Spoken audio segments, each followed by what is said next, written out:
Hello everybody and welcome back to Yalan app. In this video, I'm going to show you a step-by-step guide on exactly how to fix Clapper app try again later error. So if you're currently facing that exact same thing and you want to be able to fix this, well then this video is going to be perfect for you.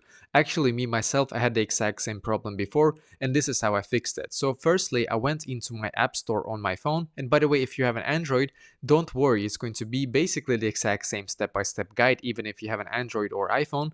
Just go into your Google Play Store instead if you have an Android.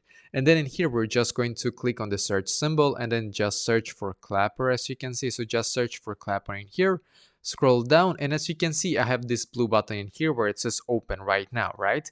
But if it says for you something like update, for example, then it's very important that you do click on that update button. I had the update button there before, so I clicked on it, and then when it was done, I just went back into my app basically, and yeah, that fixed the problem for me, and hopefully this will be able to fix it for you as well.